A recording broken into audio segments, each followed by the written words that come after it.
There are other people who become enablers because they have a need for approval. Like they don't want to call this person out because they need their approval, their validation. They want to be able to hang around them for whatever reason. And so their need for approval makes them enablers. And then in some situations, there are some cultural factors or some family dynamics that may encourage this enabler behavior. And this happens where in cultures or in families where certain behaviors are either tolerated or they are not questioned, or they are not looked as maladaptive. So if that happens in a case, in a situation like this, then that habit will continue and the person becomes an enabler because of the environment that they are in. And so those are some of the issues that may make someone end up being an enabler. So we're going to look at some of psychological factors that lead to enabling behavior. One, low self-esteem. Someone who has low self-esteem is likely to engage in enabler behavior. And this is because they already have a need for validation.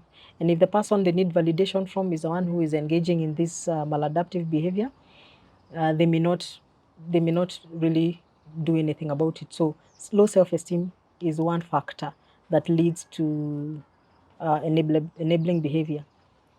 Avoidance coping is when the person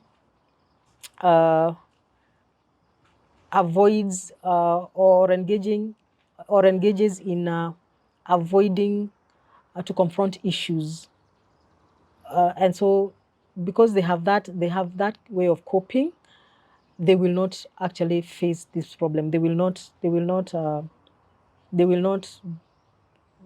comfortably cope or face this behavior that needs to be addressed. The other one is attachment. Attachment, the enabler may have a very strong sense of emotional attachment towards the person who is engaging in this enabling maladaptive behavior. And so they may not, that attachment prevents them from addressing the problem. There are people who have a fear of abandonment, or they fear being abandoned, especially if the person who is engaging in maladaptive behavior contributes to their upkeep. So for instance, if the enabler depends on the person who is engaging in this maladaptive behavior, either financially or emotionally or in any way, they may not want to address the situation or address the problem because they fear being abandoned. And so fear of abandonment is one of the psychological reasons that can make someone engage in enabling behavior. The other one is empathy. Empathy sometimes can make someone overlook the problem, and the problem continues.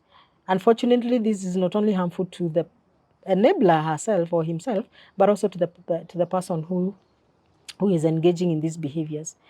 There are people who have a very strong sense of responsibility towards the person who is engaging in these behaviors. So they feel a need to protect them. They almost feel like calling them out is is not responsible, is like not caring for them. So a sense of responsibility that is not healthy, that causes the enabler to just not be able to address the issues at hand. They feel the need to care for them. They need to take care of them and to be there for them. So a sense of responsibility that causes someone to feel like, let me be here, let me take care of whatever consequences happen. Cognitive distortions. If the enabler looks at the problem in a different way than the actual real way, they are going to not do anything about it. And cognitive distortions is an unhealthy or a negative way of looking at a situation, or looking at a situation in a way that is really not truthful or not factual. And so they may either look at a situation and convince themselves that the problem is actually not there, or it's not big enough. They may either minimize, or they look at it in a totally different way. So cognitive distortions is one of the factors that can cause someone to engage in enabling behavior. Now the other factor is learned behavior. Now learned behavior, if an enabler grew up in a home where they saw maladaptive behavior being normalized, then they are likely to engage in similar behavior. They are likely to become enabler, or to engage in enabling behavior, because it's something they learned growing up. It's learned behavior. It's something they saw growing up in the environment that they grew up in. And so for them, it's more or less normal. They've grown to feel or to believe that it's normal behavior. But what are some of the types of enablers? There are different types of enablers, and depending on what someone is engaging in, depending on the area involved. So there are financial enablers. These are people who may actually finance someone's maladaptive behavior by giving them money to buy stuff that is harmful. For instance, someone giving money to someone engaging in drugs, to go and buy drugs or buy alcohol. That is a financial enabler. Workplace enablers are people who cover up for their workmates by either doing their work or covering for them when they don't show up at work. And so the person continues missing work or not doing their work because they have a workplace enabler. Academic enablers are people who either assist in cheating, or they do homework for others, or they take tests if they are able to. Such things involving academics. So that's an academic enabler.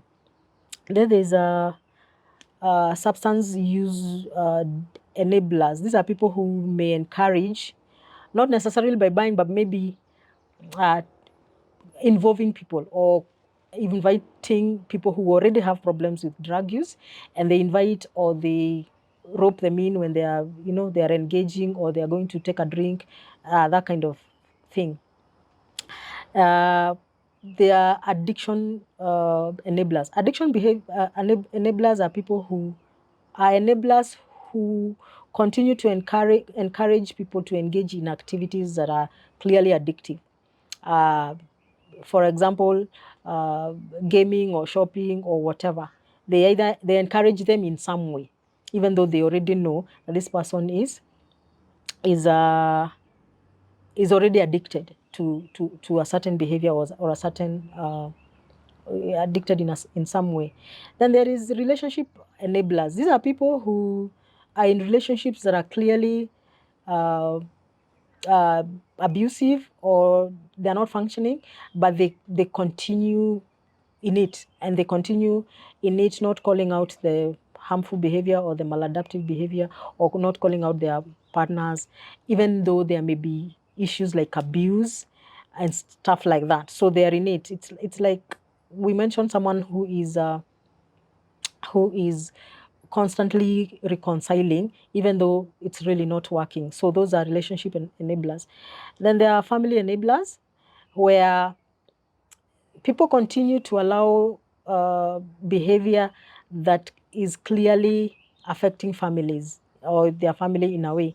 So the family is not functioning well because of certain behaviors, but enablers are not calling out the behavior, or they're not doing anything about behavior. And so the family continues to be dysfunctional because there are enablers within the family. There are health enablers, and these are people who enable or who encourage or who allow people to engage in harmful behavior that is clearly harmful to their health. And so if there's a person engaging in very unhealthy eating, they are either overeating, they are eating the wrong things, they are clearly, their health is clearly getting affected, but there's an enabler around who either encourages by buying them buying them lots of food, or not calling them out on certain foods or certain behaviors involving food, or involving generally their health, or not encouraging them maybe to exercise or to do something about their health. Those are health enablers. So there are also people we call social enablers. These are people who encourage others within their social circles to engage in behavior that is wrong, that is negative, like gaslighting or bullying or gossiping or slandering. Those are social enablers, because they may not necessarily be the ones doing those things, but they hang around and they encourage those who do those things. And so those are some of the types of enablers that you will encounter. And there are consequences to enabling. Negative consequences, obviously, because where there is enabler behavior, the consequences are negative for the enablers themselves, but also the person who is being enabled. And one of those, so we look at some of the consequences of the enabler. Now, one of the consequences of enabler, or some of the consequences that the enabler experiences, is a feeling of guilt or feelings of guilt. And this happens when someone is able to observe and know this person is going down the drain because I was actually there and I am the one who allowed this to happen.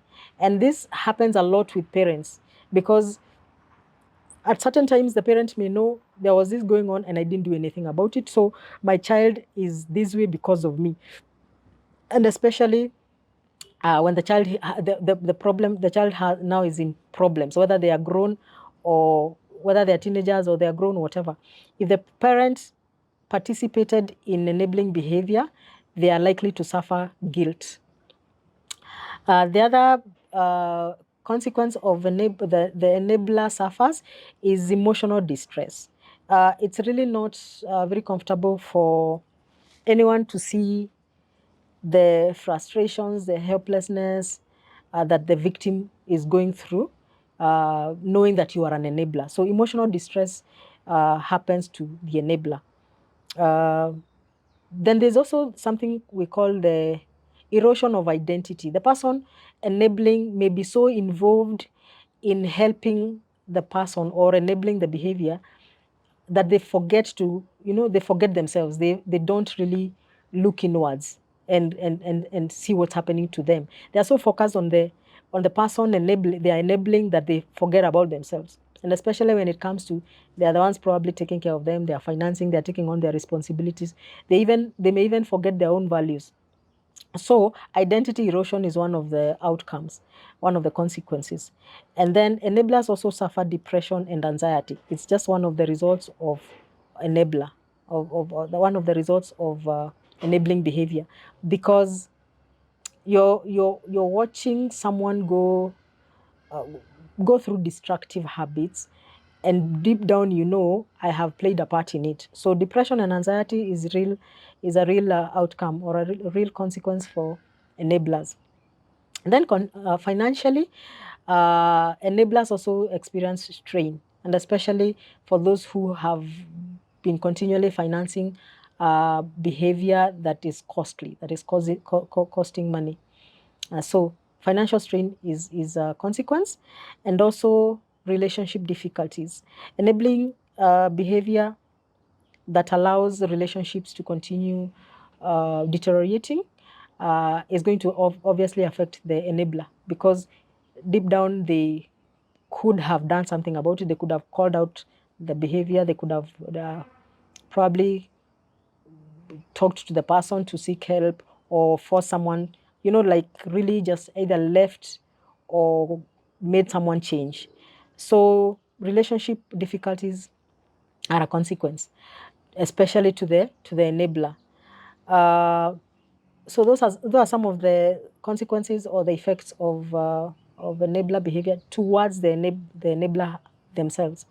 But what about the enabled person?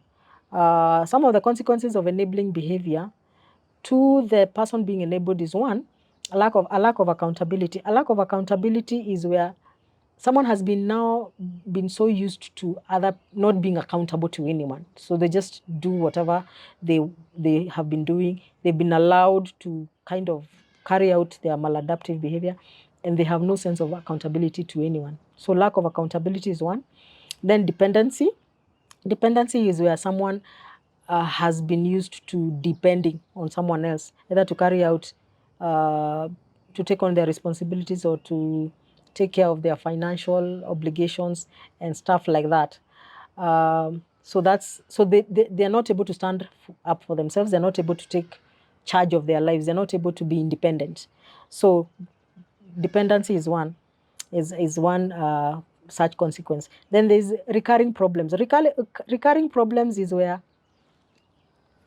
because someone is not able to, has been carrying on with this behavior, they have never really been forced to stop. They have not, either they've never been forced to stop, they've never been shown any reasons to stop.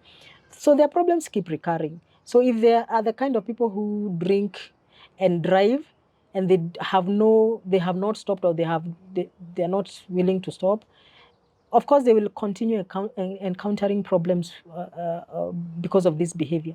They'll get into accidents, they'll get into problems with the legal authorities and all that. So recurring problems is something that is going to continue. Or health problems, if they are eating wrong or they're not taking care of their health. So recurring problems is a consequence to the person who has been enabled. And then there is the self-destructing tendencies, and this can be anything. It can be either because they've been engaging in drugs or alcohol or gaming or over shopping, or not taking their responsibilities because someone else has been taking their responsibilities. All these behaviors and patterns uh, are self-destructing because the person has been engaging in self-sabotaging behavior a lot of most of their lives, and they've been enabled. They've been continually enabled to carry on that. So those are some of the consequences the enabler will encounter in life unless they change. But how can we deal, or how can someone deal with enabling behavior? How can you, a person as an enabler, how can you, if you're an enabler, how can you deal? If you've looked at all the things we've talked about and you have discovered I'm actually an enabler and I didn't know, or you already knew you are an enabler, how can you deal with that behavior? One, it involves self-awareness. You have to look into yourself. You have to reflect on your actions. You have to ask yourself, why have I been doing this? Why have I been... You have to really ruthlessly look into yourself and reflect. Why have I been engaging in this behavior? Why have I been supporting behavior that is obviously harmful, negative and harmful to not only the person, but to the people around them? And you have to ask yourself, did you know it or did you not know it? Then ask yourself, are there patterns that I can see? What is it that I have been, why is it that I have been doing this? Are there things that I can actually pinpoint that can actually make me know I have been doing this because of this? I have been knowingly been doing this, but it's because of 1, 2, 3. It's because I've been fearing to be abandoned. It's because I've been fearing to, to rock the relationship. All those. So observe the patterns in your behavior, and then sometimes it's important to seek the opinion of others. you can deal with enabling behavior by actually honestly talking to people around you, your friends or your family members or your colleagues. Ask them how they see you, ask them how they observe you, how they've been look, because sometimes family members or people around you have been looking at you, they've been observing, they've been wondering why you do the things you do. So it's sometimes good to hear from them, ask them, to be honest with you and to tell you what role they think you've been playing in this person's behaviors, in this person's negative behavior. And they'll tell you. If they're honest, they'll tell you. Then I think I've mentioned this, seeking your motivations, trying to figure out why you've been doing what you've been doing, what has been your motive in engaging in enabling behavior. What is it that you've been fearing? What is it that has been causing you to do it? And then you do something about it. And then it's good to weigh the consequences. So that if you are not ready to stop, just weigh the consequences of your enabling behavior. How is it helping you? How is it helping the person that you're trying to help or you're trying to take care of, so to speak? And you will notice that enabling behavior is neither good for you, neither good for the person you're enabling. It's always a lose-lose situation. So it's good to weigh the consequences of what you've been doing and the impact of it if you continue doing it. And then how do you break the cycle? How do you break the cycle of enabling? If you've already now looked at the whole picture and you've acknowledged that you've been enabling certain negative behaviors, how can you break that cycle? How can you stop it? One, set healthy boundaries. Setting healthy boundaries is important because healthy boundaries are a clear indicator of what behavior is acceptable and what is not acceptable. And it is important to share and to communicate those boundaries to the person that you've been enabling. Avoid making excuses for people. Avoid making excuses for the person you've been enabling. Resist that urge and let them be honest with yourself and others about the reality of the situation. So do not make excuses. Avoid making excuses. Encourage the person to take responsibility. So if you've been enabling them by taking on their responsibilities, allow them to take responsibility for their actions and to take on their responsibilities if they've been neglecting their responsibilities. Exercise what we call tough love. Tough love is where you love someone, but you're letting them know that their behavior is negative. It is negatively impacting you and other people around. It is actually also negatively impacting them. So exercise that love. Let the people know that it is because you love them that you are actually confronting them. And encourage the person to get help. If they're not able to help themselves or you're not able to help them, encourage them to get professional help because most likely they will actually need it. Either from a professional or from support groups that can be able to help them. And then when the person is now trying to change and making efforts to change, support their changes. Supporting their changes meaning that you're cheering them on, that you're affirming them, that you're noticing that they are making an effort. So support the changes that they're making. And then in the course of time also, as they are seeking help, as they are trying to change, you also need to practice self-care. We said earlier that one of the consequences of being an enabler is that you forget yourself. You may neglect your own self, your own needs. So practice self-care, do the things that you've not been able to do for yourself. You probably have been spending a lot of money on this person. You've been taking too much responsibilities that you've actually neglected your own needs, your own self. So take care of yourself. Prioritize self-care and focus on being good and being kind to yourself, whatever that may mean to you. And then also, you may also need to seek support for yourself, either from a professional or from a support group, because you've actually been neglecting yourself. You've gone through a lot you may not have been aware of, but it's important to, once you recognize what has been going on, seek help, seek support, and it will be good for you because you need then to rise up and to assume your true identity and just grow. and move on. Bottom line, you may think that helping someone, being an enabler, helping someone, being empathetic and all that, when they are engaging in negative or maladaptive behavior, you're helping them, but you're not. You're not helping them. You're not helping them now, and you're not helping their future, but you're also not helping yourself. So it is a lose-lose situation. It is something that needs to be addressed, and it will be beneficial to everyone involved. So look at all the areas we've discussed, see whether you're there or someone you know that you can be able to help, and then seek help and move on. So that was about enabler behavior. I hope we've been able to put something in you that can help you or others, and we shall see you next time. Thank you very much.